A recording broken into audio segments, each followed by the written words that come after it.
Diálogo entre Júpiter e Egisto. Júpiter: Orestes sabe que é livre. Egisto vivamente: Ele sabe que é livre, então não basta prendê-lo. Um homem livre numa cidade é como uma ovelha tinhosa num rebanho. Ele vai contaminar todo o meu reino e arruinar minha obra. Deus Todo-Poderoso, o que tu esperas para fulminá-lo? Júpiter, lentamente: Para fulminá-lo? Egisto: Os deuses têm um outro segredo. Egisto: Que me vais dizer? Júpiter: Uma vez que a liberdade explodiu na alma de um homem, os deuses nada podem contra ele, pois é um assunto de homens, e é a outros homens, apenas a eles, que cabe deixá-lo correr ou estrangulá-lo. Hoje nós iremos falar sobre o livro As Moscas, de Jean-Paul Sartre.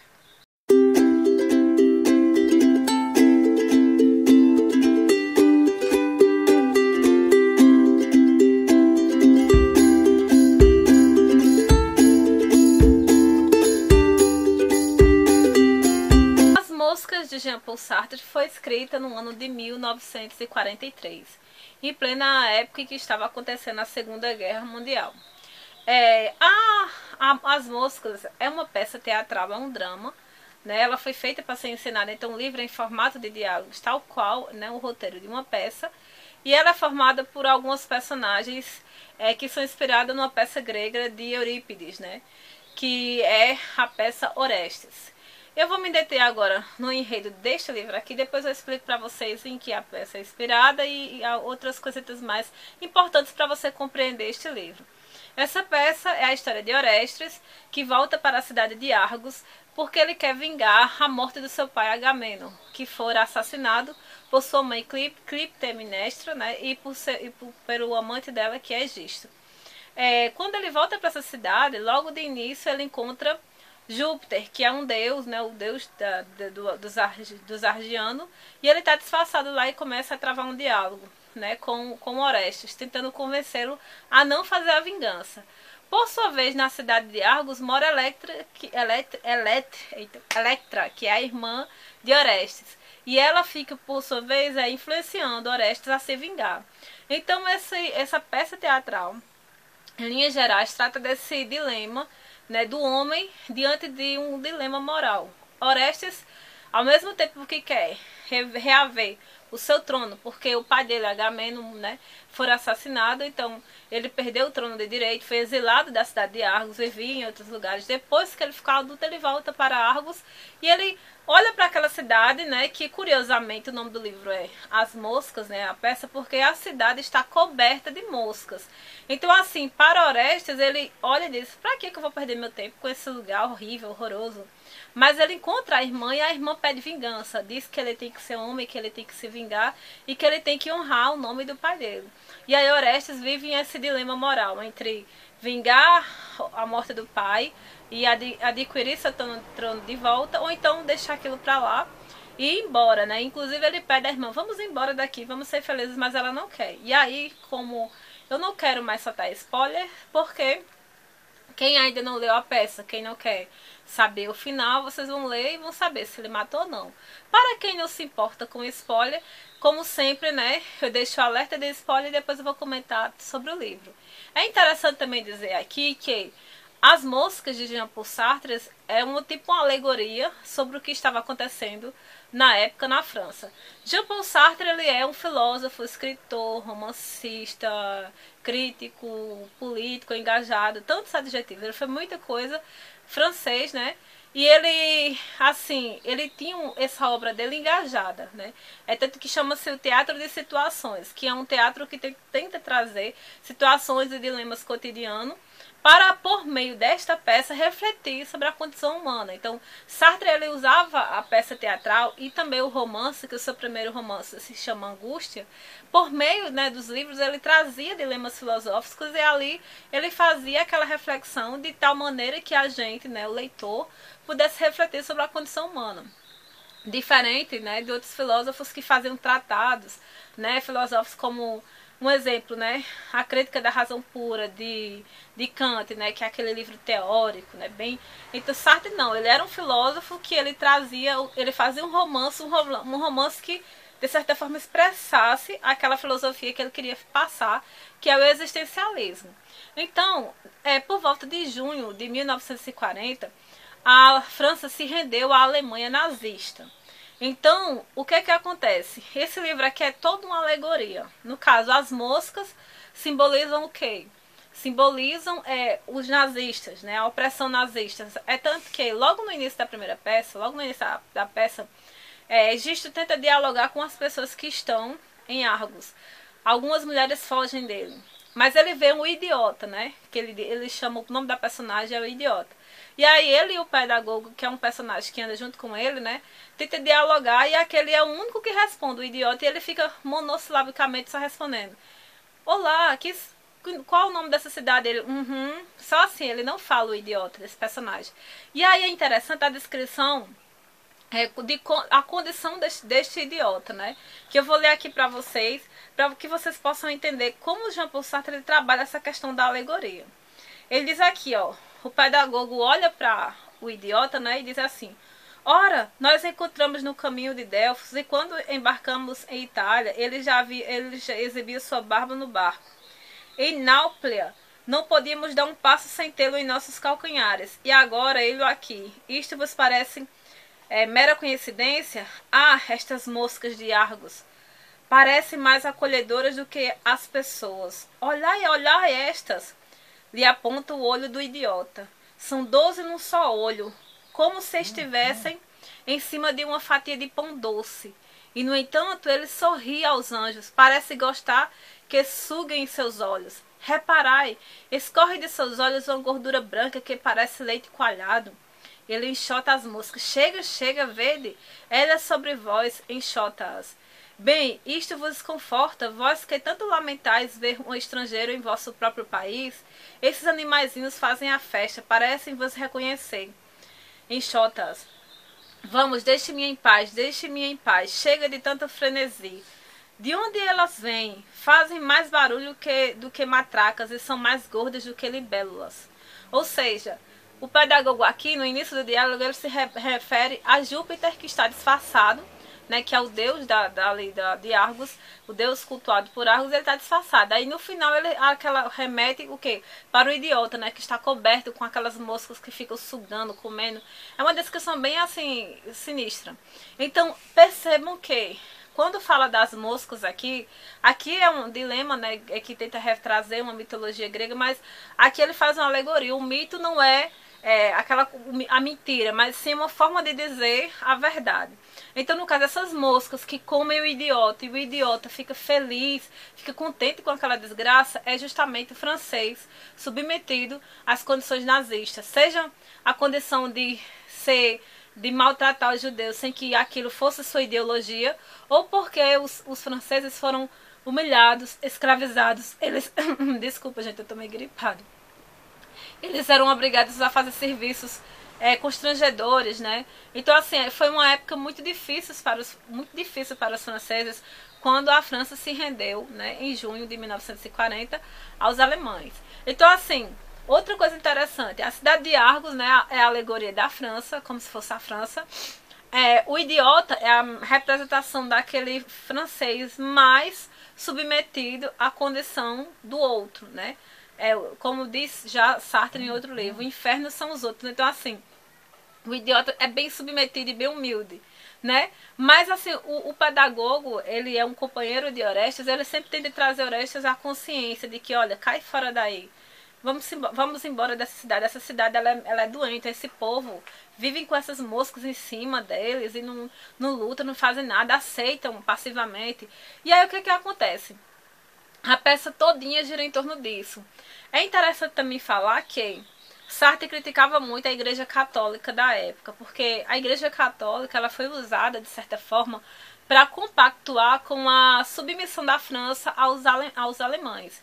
Então as moscas também têm esse sentido de que é a questão moral, né? A moral religiosa imposta à população, né? Então, assim, Sartre, como vocês, assim, se vocês não sabem, o Sartre, o existencialismo, ele não, assim, é uma filosofia que ela não admite nenhuma essência, né? Ou seja, o cristão, ele acredita que nós temos uma essência, que tem um Deus, né, que é superior, é metafísica, para além da natureza, e ele comanda todas as coisas. Então, nós acreditamos que temos um Deus, que nosso destino ele é condicionado pela vontade de Deus. Mesmo que nós tenhamos o livre-arbítrio, há uma moral que subsiste, né, a qualquer escolha minha. Eu posso escolher não ter moral, mas para o cristão existe a moral. No caso de Jean-Paul Sartre, a filosofia dele diz que não existe moral pré-existente, não existe esse essencialismo. No caso, você é aquilo que você vai construindo. Então, desculpa, gente. Então, ele quer dizer o seguinte, que tudo que você é uma construção e que não tem nada a ver com filosofia, com religião e nada disso. Então, você vê aqui pela figura do Orestes. Orestes é esse homem que ele é livre. Como eu falei para vocês logo no início, né, que tinha assim o diálogo entre Júpiter e o rei da cidade de Argos, né, o usurpador Egisto. Ele diz, olha, Orestes é livre.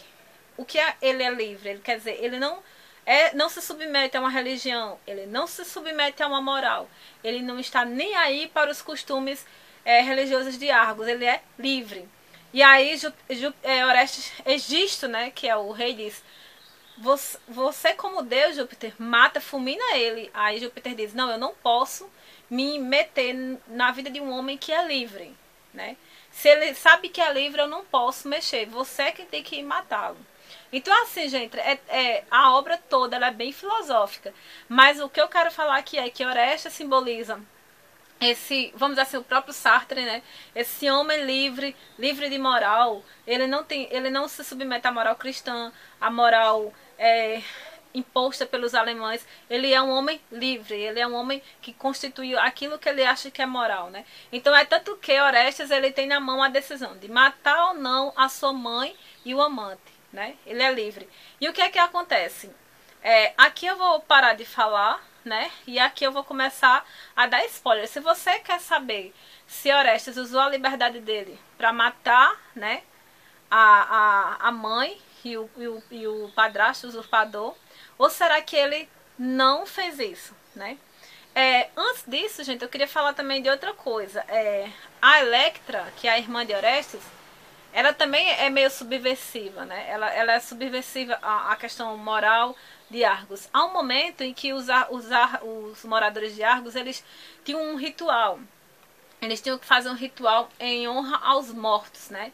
Aos mortos que quem matou foi quem? Quem matou foi Clitemnestra e o amante, né? Mas toda Argos tinha que assumir a culpa pelo assassinato de Agamenon. Então todos eles se vestiam de negro, iam fazer aquela honra a Júpiter, né? Ao deus Júpiter. E a descrição de Júpiter é bem assim, bem asquerosa, né? Um deus bem asqueroso, de acordo com a peça. E aí, de repente, o rei e a rainha, né, estão ali esperando para fazer o ritual. E a Electra, ela demora muito. E quando ela aparece, em vez dela estar vestida de preto, né? Não, ela está vestida de branco, toda linda. E há uma cena muito interessante em que ela dança. Ela dança onde ela deveria chorar. E todo mundo da cidade de Argos começa a criticar. Ela é louca, nós iremos sofrer por causa dela. Ela está afrontando os deuses. Para essa maluca, vamos matá-la. Aí Orestes, que está disfarçado, diz, não, ela está livre.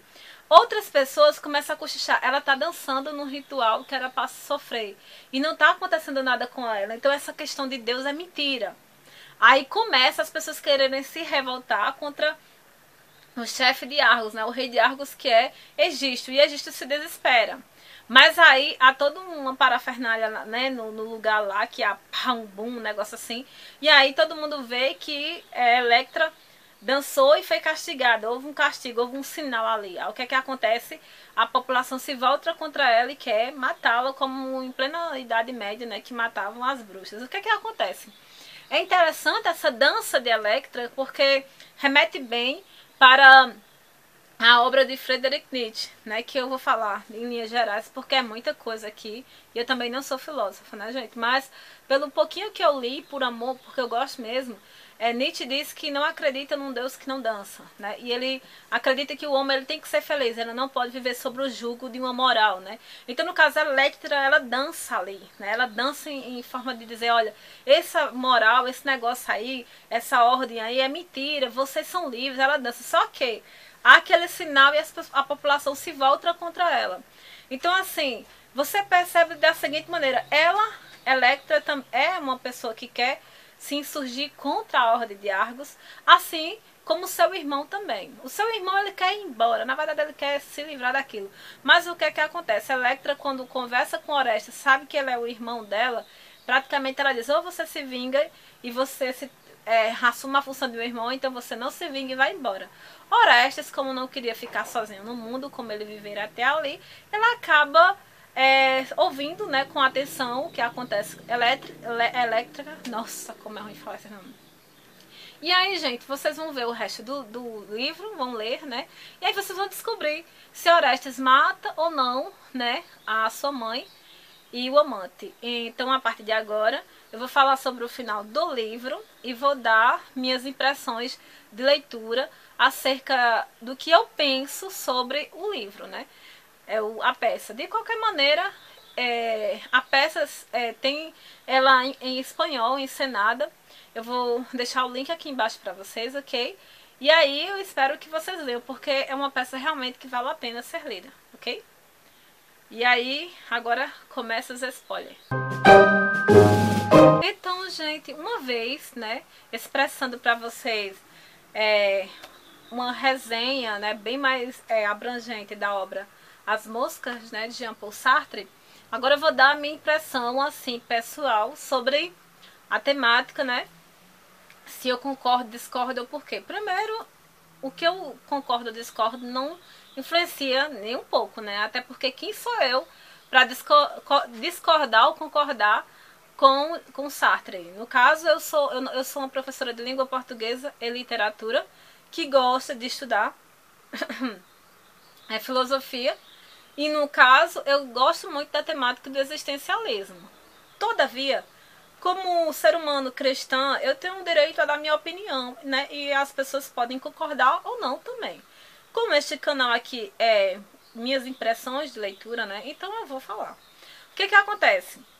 Como eu falei para vocês, Jean-Paul Sartre ele tem uma vertente filosófica existencialista e que ele tenta tratar da questão da responsabilidade do homem diante da liberdade. O homem ele nasce e é jogado à liberdade. Ele tem que assumir a sua liberdade para construir a si mesmo e as coisas ao seu redor. Mesmo com as contingências, ele fala que independente das contingências, você sempre tem a oportunidade de criar, né, de se criar e criar alguma coisa. Ele também fala, gente, eu sou eu estudo um pouco, eu sou leiga. Ele também fala que há uma má fé, esse termo é de Sartre, é uma má fé você colocar a responsabilidade da sua liberdade em um Deus, em uma religião, em uma moral, né? Ele diz que, por exemplo, pessoas, no caso para Sartre, eu sou uma pessoa de má fé, porque eu sou cristã, eu assumi para mim a moral cristã, principalmente na figura do Senhor Jesus Cristo, e eu sigo-a como a minha verdade. Então, para Sartre, eu seria uma pessoa de má fé, que em vez de eu estar assumindo a minha liberdade, eu estou colocando a minha liberdade, né, numa religião, não numa religião em si, né, no Senhor Jesus. Então, assim, para explicar mais ou menos para vocês. E o que é que Sartre vai dizer? Que pessoas como eu, assim, tem que abrir mão, né, dessa visão e tem que assumir a liberdade e construir. E aí onde está, né, gente? É muito difícil falar sobre isso, porque eu não quero ser tendenciosa, porque este canal é para falar sobre livros, mas é um livro que me incomoda um pouco. Primeira coisa que me incomoda é que o Deus Júpiter aqui do livro, ele é totalmente diferente do Deus que eu acredito. A primeira coisa que eu gostaria de deixar clara. O Deus que eu sirvo e o Deus que eu acredito, ele é um Deus que levou sobre ele o meu fardo. No caso, as moscas. Jesus levou sobre si todas as minhas enfermidades, sejam elas espirituais ou físicas. Lógico que nesse mundo material eu vou adoecer. Então, assim, primeira coisa que totalmente diferente, né? Que o Deus que eu creio, o Deus da Bíblia que eu sigo, o Deus com a interpretação que eu tenho, assim, não interpretação pessoal, interpretação da Bíblia, ele é totalmente diferente. É um Deus que ele é um Deus justo, ele é um Deus soberano, é um Deus, sim, soberano, ele é um Deus que eu tenho a liberdade porque ele me deu, o livre-arbítrio, né? Ele me deu. Mas a partir do momento que eu quis que ele tomasse de conta de mim, ele influencia sim nas minhas escolhas. A todo momento ele chega pra mim e diz, olha, esse caminho é assim, esse caminho é assado. Sempre eu serei responsável, né? A Bíblia mesmo diz, que de quem se queixará o homem? Queixe-se das suas próprias, do seu próprio pecado. O pecado, vamos dizer assim, seria a escolha.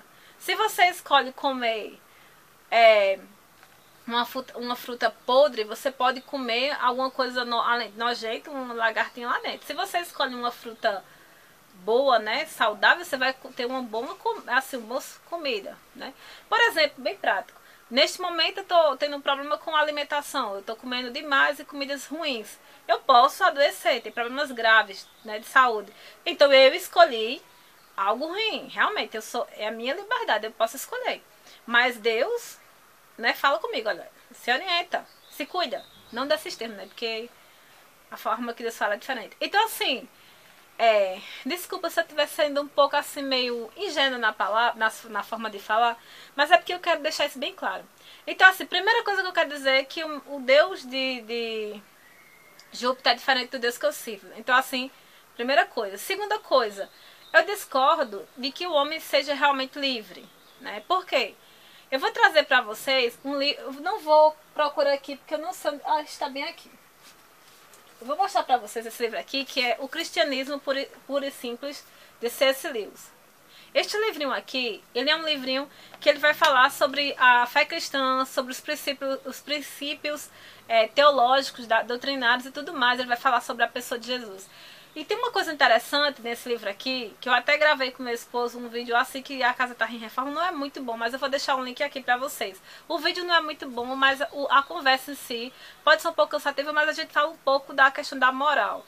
E o que é que C.S. Lewis fala nesse livro aqui? Ele diz que por mais que o homem seja ateu e não creia em Deus, existe uma moral em todo o universo que impele um homem para algo maior do que ele. E no caso, assim, eu posso não crer em Deus, mas eu sei que é errado matar alguém. Eu posso matar. Aí ele até fala que pode ter um ritual religioso, não sei o quê, mas é um ritual ali, né, que mata, sacrifica como sendo uma concessão de um rito. Mas matar o outro, assim, é algo que não é certo. Né? Pode ter, se alguém matar, tem que morrer pela espada, não sei o que, beleza, mas assim, algumas coisas no universo, né, elas são, assim, há uma moral metafísica que não interessa aonde esteja, se é aqui, se é na Malásia, sei lá onde for, há uma moral, assim, comum a todo homem, que você pode até não crer em uma religião, mas você sabe que se você fizer, você é errado, né, é errado, você pode fazer, mas aquilo, a sua consciência lhe acusa, então, Cristianismo por si vai falar muito disso. Depois eu vou até fazer um vídeo sobre isso. Então, assim, é tanto que Jean-Paul Sartre, ele teve um encontro com um escritor que eu vou falar aqui pra vocês, que é Howard Muman, né? Esse homem aqui era um pastor que foi para a França e ele estava lá pregando na igreja americana na França. E Albert Camus, encontrou ele. Tem vídeo também aqui no canal, vou deixar um link aqui pra vocês. Para vocês verem, né? Então, assim, Camus encontrou com esse pastor e ele foi perguntar ao pastor sobre várias coisas, inclusive a suspeita até de que Albert Camus, que também era o existencialista contemporâneo de Sartre, ele possa ter se convertido ao cristianismo.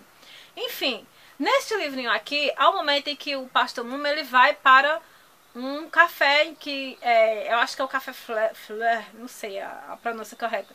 E ele ouviu o Sartre lá. E ele ficou muito intrigado. Sartre ficou curioso para conhecer o pastor Muman, porque ele sabia que Camus e Muman tava tendo um diálogo assim. Ele ficou curioso para conhecer o pastor Muman. E aqui nessa parte aqui do livro, na parte 4 não sei, tem um apartamento de Sartre. E eu vou ler para vocês aqui uma partezinha que eu achei interessante, para explicar mais ou menos essa questão da moral, né? Se existe ou não uma moral, como Sartre diz. Ele diz assim, ó: Logo do início, pude ver que Sartre era um homem de extrema autoconfiança. Senti que tinha vindo para uma palestra ao invés de uma conversa. Por isso, perguntei se ele havia lido Kierkegaard. Ele respondeu que sim. Lera algumas de suas obras, mas não se impressionava com elas. Fui influenciado, isso aí entre parênteses, né? Fui influenciado pela ênfase de Nietzsche na liberdade humana, da mesma forma que Dostoiévski. No entanto, este último, Dostoiévski, né, está enraizado no contexto de uma crença específica em um Deus moral e na imortalidade pessoal, o que não posso aceitar. Fecha as aspas. Explicou o escritor, que finalmente me perguntou: diga-me, Howard, existe alguma coisa da discussão de ontem à noite que você gostaria de continuar a explorar? Sim, na verdade é, eu disse, abrindo um olhar no papel que havia preparado. Tendo em vista sua ênfase na liberdade ou na espiritualidade da personalidade humana, por que você deixa sem resposta à questão da origem não material do homem? Isso aqui é um dos pontos que Sartre se nega a responder. Ele diz: para mim não interessa de onde o homem veio para onde o homem vai. O que me interessa é que o homem é livre, ele não é preso a uma moral. Então Sartre era muito obcecado por essa questão filosófica dele. Seguindo, ele diz: não tenho resposta para esta questão, responde Sartre. Eu rejeito enfaticamente qualquer origem natural ou biológica para a liberdade espiritual com a qual o homem é amaldiçoado ou abençoado. Como você verá, prossigamos agora para o fato presente da dolorosa liberdade do homem.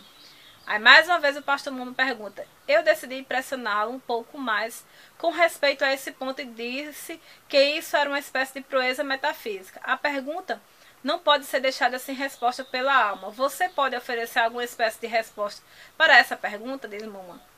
Sartre responde. Ele pareceu um pouco incomodado pela minha insistência e sentenciou que não existia origem para a espiritualidade do homem. O homem é um ser espiritual, mas a origem do espírito não está dentro dele mesmo, nem em qualquer fonte externa. Agora abandonemos esse assunto e prossigamos para o fato presente da dolorosa liberdade do homem, que é o assunto mais relevante e apropriado para o momento. Então, assim, quando o pastor Muma faz essas perguntas básicas, assim, tudo bem, você quer focar na liberdade do homem. O homem é livre para fazer o que ele quiser. Então ele não deve culpar, ter a má fé de colocar a culpa das coisas em um Deus, e muito menos se submeter àquele Deus. Aí ele diz, beleza, mas você responde a origem do homem, de onde ele veio, né? E para onde ele vai, vamos dizer assim. Mas o pastor não fala, você pode responder de onde o homem veio. Você pode responder sobre se realmente há uma liberdade moral, se há realmente essa ausência, né, de essa liberdade todinha aí que você está falando. Gente, desculpa, minha garganta está muito inflamada e hoje ainda eu consegui falar. Mas eu tenho que gravar esse vídeo para não deixar mais uma sexta-feira sem nada. Fecha parênteses aí. Então, dentro desse contexto, eu uso as palavras do pastor Howard Muma aqui para dizer o que eu penso a respeito dessa questão do livro levantada por Sartre. Sartre, né, na figura de Orestes, diz: Argos, vocês são livres, livres para fazer o que vocês quiserem. E aí você vê na figura das duas personagens, Electra e Orestes, a diferença, né, do que acontece. Por exemplo, Electra ela foi muito machucada e maltratada pela mãe e pelo o padrasto. Então, assim, quando Orestes chegou, ela quer vingança. E aí acaba que, como eu já falei pra vocês, eu não soltei spoiler, agora eu vou dizer. Orestes mata a mãe e o pai, né? Ela mata. Ele mata a mãe e o pai. E aí ele acaba se refugiando no oráculo de Delfos, tal qual a peça original. Porque essa peça, como eu disse a vocês, é inspirada em Eurípides, lá na Grécia Antiga. Então, assim, ele mata. Electra também, né? Ela tipo assim, ela é quem fomenta, ela é quem influencia. Quando ela vê a mãe morta, vem as Erinhas, né, que são as deusas da vingança, da culpa, atormentar a Electra, e ela acaba se sucumbindo, ela acaba se como eu vou dizer, se submetendo na visão sartreana à culpa. Ela é o exemplo da pessoa que tenta ser livre, dança num culto, né, fúnebre, mostrando que quer ser livre, mas quando faz o ato, não aguenta a culpa e acaba, né, voltando para aquela prisão, né, moral e ideológica, etc e tal. Já Orestes, ele tenta a todo momento dizer, Electra, eu matei porque eu achei que era certo e não interessa, e você é livre. E aí o que é que acontece? olha só, duas pessoas diante da liberdade de um ato, cometem esse ato juntos, mas os dois têm uma visão diferente. Electra, ela se culpa, né, acaba retrocedendo, e Orestes não tá nem aí. Então assim, tanto que no final da peça, na peça original, Orestes ele é praticamente enlouquecido, né, pelas Erinyes, ele fica louco. Mas no final, ao voto de Minerva, que é a favor dele, ele é curado e vive e é rei durante muitos anos. Mas assim, aqui na peça, o que é que acontece com Orestes? A população quer matá-lo, porque ele matou o rei e tudo mais.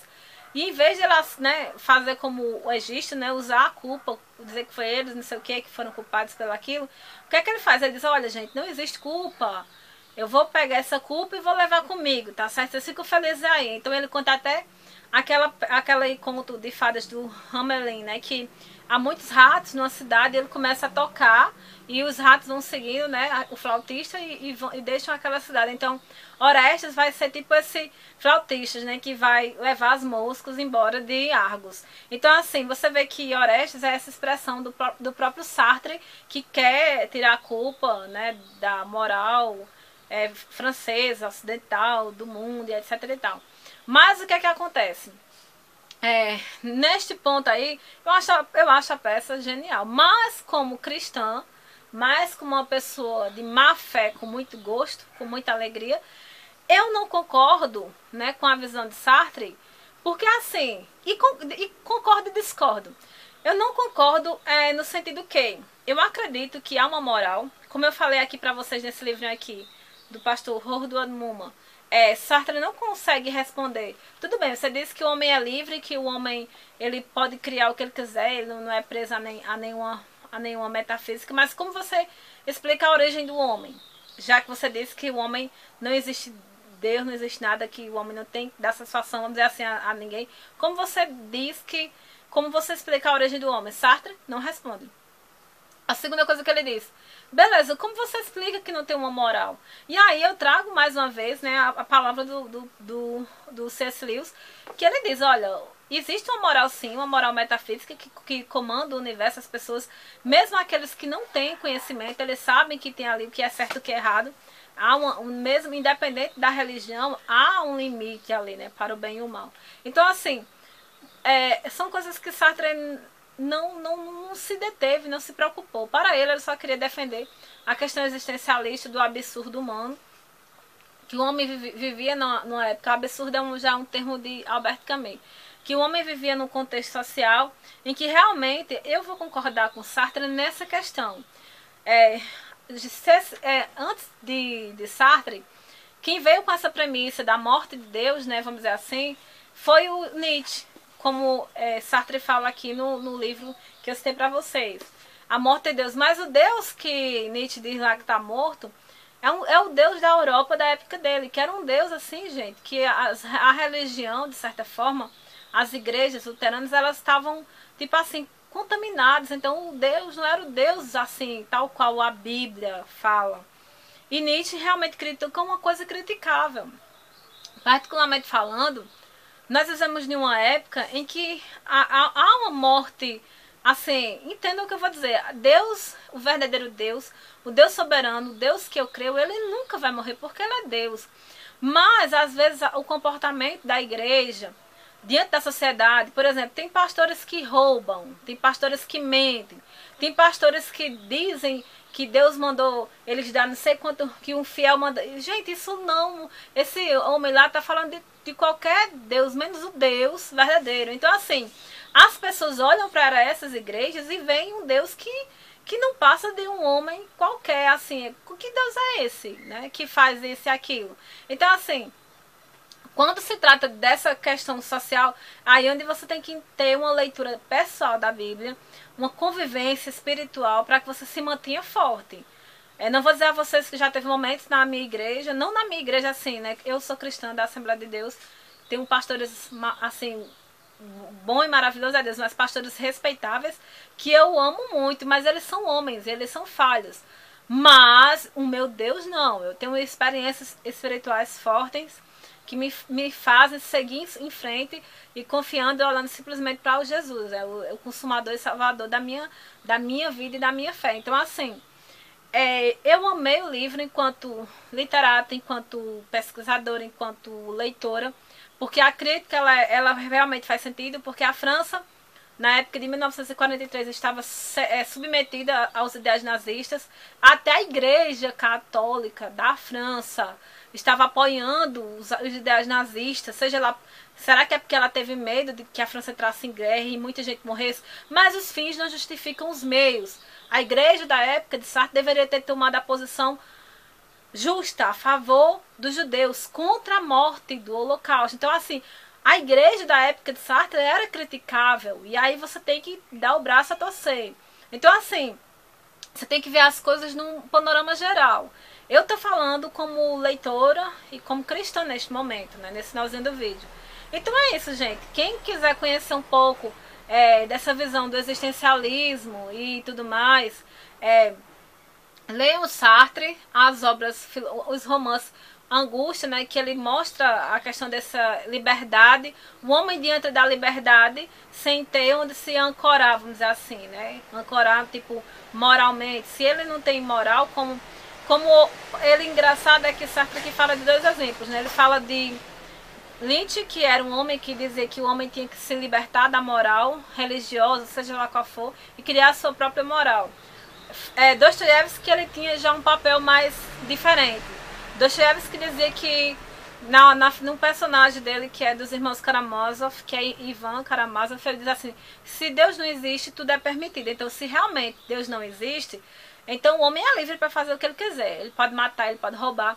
Só que na obra de Dostoiévski, né, um dos personagens que é de Crime e Castigo, que é o Raskolnikov, ele mata, mas ele se culpa. Se ele realmente fosse um homem livre, extraordinário, ele não iria se sentir culpado.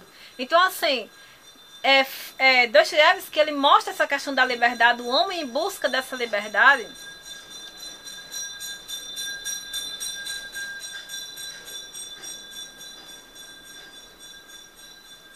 Desculpa nesse carrinho aí. Então, Raskolnikov, ele mata, né, uma mulher, uma velha usurária, para adquirir dinheiro, para sustentar ele mesmo e cuidar da família, mas ele se culpa. Então, se não existisse culpa moral, assim, metafísica, então por que ele se culparia? Então, a diferença de Nietzsche e de Dostoiévski é que Dostoiévski, ele, na segunda fase de sua obra, ele usa a literatura para mostrar que, por mais que o homem queira se libertar de Deus, da figura desse Deus poderoso, ele nunca vai conseguir. Até porque tem eu li em algum lugar, não lembro agora, que quando Dostoiévski estava preso, que ele foi preso por ser meio socialista utópico, e ele tinha um serviço lá no lugar na prisão, né, na Sibéria, em que eles tinham que carregar um carrinho cheio de areia, chegava lá, tirava a areia, depois botava de novo e fazia aquilo várias vezes. E ele dizia que tinha algumas pessoas que enlouqueciam, porque, ou seja, esse trabalho sem sentido enlouqueceria um homem. Então, assim, seja porque o homem não aguenta, ou sei lá porque, de acordo com Dostoiévski, o homem, Dostoiévski para Deus gente, eu não sei o que dizer. Eu amo Dostoiévski porque ele praticamente faz teologia com um romance, né? A obra de Dostoiévski, ela aponta sempre para Deus, assim, ela aponta sempre para o homem sem Deus, e como o homem viveria sem Deus é uma coisa que Dostoiévski temia muito, né? Era essa questão do homem sem Deus. Por isso que Sartre gosta de Dostoiévski, mas ao mesmo tempo não gosta. Diz, olha, apesar dele tratar dessa questão da liberdade do homem sem, né, diante da religião, mas ele, no fim das contas, ele era um religioso. Então, eu gosto dele assim, mais ou menos, trocando em linhas gerais. No fim das contas, eu tenho uma coisa para dizer para você. Leiam essa peça, leiam as outras peças ou romances de Entre Quatro Paredes, é outra peça maravilhosa que eu já li. Eu acho que eu vou gravar vídeo para vocês aqui. Eu não tenho livro físico, eu li pela internet, né? Vou deixar um link também aqui para vocês que quiserem ler. E aí, gente, só tem uma coisa para dizer: é enriquecimento, é sabedoria, aprendizado. E seja você cristão ou não cristão, estudem, porque eu sempre digo, algumas pessoas desculpa, algumas pessoas ficam meio assim, mas como você pode ser cristã e estuda? Gente, pelo amor de Deus, quanto mais eu leio, quanto mais eu aprendo, mais eu tenho convicção de que Deus, Jesus Cristo, é maravilhoso e Ele é verdadeiramente Deus. Então, li mais uma peça existencialista de Jean-Paul Sartre e Jean-Paul Sartre só fez fazer uma coisa para mim: aprontar para um Deus que não tem nada a ver com o meu Deus, o Deus que eu sirvo, entenderam? Então, tchau para vocês, até a próxima. Eu espero que vocês tenham gostado, né, dessa resenha com comentário extra de As Moscas de Jean-Paul Sartre.